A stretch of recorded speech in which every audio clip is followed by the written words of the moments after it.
साम्राज्य का काला सच, खुलेगा हॉर्मूज या मिटेगा ईरान। मौसम का डबल अटैक, कहीं तपिश तो कहीं ओले। नमस्कार, मैं हूं मोनिका पांडे और आप देख रहे हैं वेब दुनिया की खास पेशकश WD नाउ, जिसमें बात करेंगे सप्ताह भर के सुर्खियों की एक अलग अंदाज में। क्या अमेरिकी अर्थव्यवस्था का असली इंजन युद्ध है? एक तरफ सिलिकॉन वैली की चमक है तो दूसरी तरफ इराक, सीरिया और अब ईरान से उठता धुआं।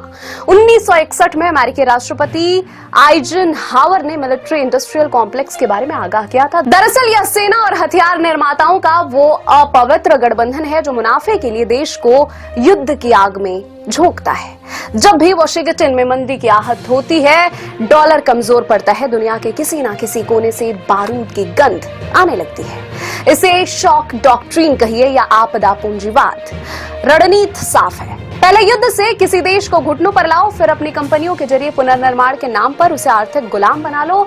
सद्दाम हो या गद्दाफी, उनकी गलती सिर्फ तानाशाही नहीं थी बल्कि डॉलर के वर्चस्व को चुनौती देनी थी। विशेषज्ञों का मानना है कि जब भी अमेरिकी अर्थव्यवस्था लड़खड़ाती है, 7 समंदर पार किसी मुल्क में बम गिरने लगते हैं। 1980 के दशक में जब जापान की तकनीक अमेरिका को पीछे छोड़ने वाली थी, तब प्लाजा अकॉर्ड के जरिए जापानी मुद्रा येन को कृत्रिम रूप से महंगा कर उसके विकास दर को दशकों के लिए फ्रीज कर दिया गया था। यह इस बात का प्रमाण है कि वॉशिंगटन अपने आर्थिक हितों के सामने मित्र देशों की बलि देने से भी नहीं हिचकता। समय के साथ अमेरिकी राष्ट्रपतियों के चेहरे बदले पर चरित्र वही रहा। बुश से ओबामा और अब बाइडेन से डोनाल्ड ट्रंप तक परमानेंट वॉर की थ्योरी जारी रही। जॉर्ज W बुश ने परमानेंट वॉर की थ्योरी दी तो शांति का नोबेल जीतने वाले बराक ओबामा के दौर में अमेरिका ने मानवीय हस्तक्षेप के नाम पर 7 देशों पर बमबारी की। आज जब ब्रिक्स अपनी साझा मुद्रा की बात कर रहा है तो अमेरिका की छटपटाहट और बढ़ गई है। चूंकि भारत ब्रिक्स का सदस्य है, ऐसे में उसके लिए यह स्थिति दोधारी तलवार जैसी है। भारत के पास 2 स्पष्ट रास्ते हैं, या तो वह सुरक्षा के बदले अपनी स्वायत्तता गिरवी रखकर एक जूनियर पार्टनर बन जाए, या फिर अपनी रणनीतिक स्वायत्तता को इतना मजबूत करे कि उसे कोई महाशक्ति मोहरे की तरह इस्तेमाल न कर सके। इतिहास गवाह है, महाशक्तियां अपने स्वार्थ को लोकतंत्र की चादर उड़ाकर पेश करती हैं। क्या हम एक न्यायपूर्ण विश्व व्यवस्था की ओर आगे बढ़ रहे हैं या फिर उसी जंगल राज की ओर जहां नियम सिर्फ ताकतवर तय करता है?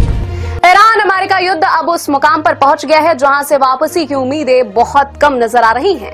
हालांकि अमेरिकी राष्ट्रपति डोनाल्ड ट्रंप युद्ध खत्म करने की बात तो कह रहे हैं, लेकिन बीच बीच में ईरान पर अमेरिकी हमले कुछ और ही कहानी बयां कर रहे हैं। ईरान को भी ट्रंप की बात पर भरोसा नहीं है। हॉर्मूज को लेकर ट्रंप ने पल्ला झाड़ लिया है, लेकिन दूसरी ओर वे चेतावनी भी दे रहे हैं कि अगर 6 अप्रैल तक हॉर्मूज जलडमरू मध्य नहीं खुला तो ईरान के तमाम ऊर्जा केंद्र मिट्टी में मिला दिए जाएंगे।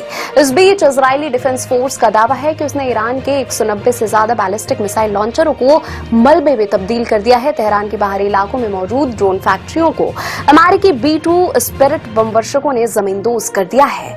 जवाब में ईरान ने हॉर्मूज को स्थायी युद्ध क्षेत्र घोषित कर दिया है, जिससे वैश्विक जहाजरानी लगभग ठप है। इसका असर दुनिया भर के लोग महंगाई झेलने को मजबूर हैं। शेयर बाजार के हालात खराब है, पेट्रोल डीजल के लिए हाहाकार मचा हुआ है। यह युद्ध डिजिटल मोर्चे पर भी लड़ा जा रहा है। इजराइल की यूनिट 8200 ने साइबर हमले से ईरान के 12 बेड़े शहरों की बत्ती गुल कर दी है। ट्रंप की हरकतों से नाटो में दरार दिखने लगी है। फ्रांस के राष्ट्रपति इमानुएल मैक्रों ने ट्रंप की नीतियों को असर बताते हुए कड़ी आलोचना की। दूसरी ओर इस साल के अंत में 3 नवंबर को होने वाले मिड टर्म इलेक्शन के चलते यह युद्ध ट्रंप के गले की फांस बन गया है। उनकी अप्रूवल रेटिंग भी माइनस में चल रही है। ट्रंप युद्ध से बाहर निकलना तो चाहते हैं, लेकिन वे ऐसा चाहकर भी नहीं कर पा रहे हैं। एक तरफ शांति वार्ता की धुंधली अफवाहें हैं तो दूसरी तरफ 40 लाख युद्ध व्यवस्थापितों की मानवीय त्रासदी। ट्रंप के रवैये से न सिर्फ ईरान बल्कि पूरी दुनिया परेशान है। अब जरूरत इस बात की है कि युद्धनुमादी ट्रंप के खिलाफ पूरी दुनिया से ही आवाज उठाई जाए। पिछले एक हफ्ते में मौसम ने कई रंग दिखाए हैं। कहीं सूरज की तपिश ने पसीने छुड़ाए तो कहीं अचानक हुई बूंदाबांदी ने मार्च की विदाई को खुशनुमा बना दिया है। पश्चिमी विक्षोभ के प्रभाव से कई जगहों पर बारिश, गरज चमक, तेज हवाएं और कुछ स्थानों पर ओलावृष्टि दर्ज की गई। दिल्ली, NCR, पंजाब, हरियाणा, राजस्थान और उत्तर प्रदेश के कुछ हिस्सों में हल्के से मध्यम बारिश के साथ आंधी तूफान की गतिविधियां देखने को मिली। पहाड़ी राज्य हिमाचल और उत्तराखंड में बर्फबारी हुई, जिसका असर मैदानी इलाकों में ठंडी हवाओं के रूप में दिखा। मौसम विभाग के अनुसार 5 अप्रैल के बाद एक बार फिर गर्मी अपना प्रचंड रूप दिखा सकती है। मध्य प्रदेश, विदर्भ और तेलंगाना में लू चलने की संभावना है। 2 अप्रैल को महाराष्ट्र के अकोला में 41 डिग्री, अमरावती में 40.6 डिग्री, आंध्र के कुरनूल में 41.5 डिग्री, ओडिशा के टिंटलागढ़ में 30 मार्च को 41.8 डिग्री तापमान दर्ज किया गया। इसके अलावा विदर्भ के यवतमाल, वर्धा, वाशिम तथा मध्य प्रदेश के कुछ हिस्से और गुजरात, तेलंगाना और रायलसीमा में 37 से 41 डिग्री के बीच तापमान दर्ज किया गया।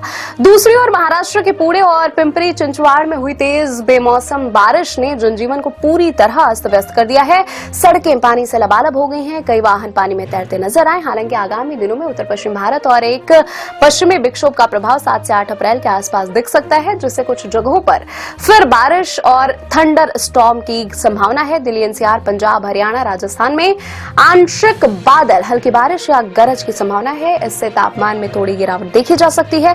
उत्तराखंड, हिमाचल प्रदेश और जम्मू कश्मीर में बारिश और बर्फबारी हो सकती है।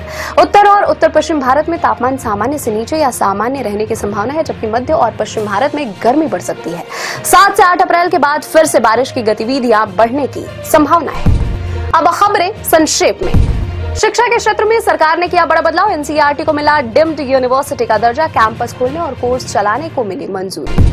पाकिस्तान रो रहा है तेल गैस, पेट्रोल 458 रुपए प्रति लीटर और डीजल 520 के पार, जनता में हाहाकार। बाद में सरकार ने पेट्रोल पर 80 रुपए घटाए। ईरान ने अमेरिकी F-15 फाइटर जेट और एक अन्य विमान को गिराने और पायलट को बंदी बनाने का दावा किया। अबू धाबी में गिरा मिसाइल के मलबे का टुकड़ा, 5 भारतीयों सहित 12 लोग घायल। एयर डिफेंस ने नाकाम किया हमला। मध्य प्रदेश के दतिया से कांग्रेस विधायक राजेंद्र भारती की विधानसभा सदस्यता हुई खत्म, सीट रिक्त घोषित की गई। देर रात विधानसभा सचिवालय खोलने पर कांग्रेस ने जताई आपत्ति। युद्ध के बीच ट्रंप का टैरिफ बम, पेटेंट दवाओं पर 100% टैक्स, स्टील एल्यूमिनियम नियमों में भी बड़ा बदलाव। डोनाल्ड ट्रंप ने उड़ाया मैक्रो का मजाक, बोले पत्नी करती है बुरा व्यवहार। जबड़े पर लगे मुक्के से उबर रहे हैं मैक्रो ने टिप्पणी को असभ्य और स्तरहीन करार दिया। बांग्लादेश से विस्थापित 331 हिंदू परिवारों को यूपी की योगी सरकार ने लखीमपुर खीरी में बसाया, जीवन यापन के लिए जमीनें भी दी। ये थी वेब दुनिया की खास पेशकश। WD नाउ अगले सप्ताह की सुर्खियों के साथ फिर हाजिर होंगे। नमस्कार।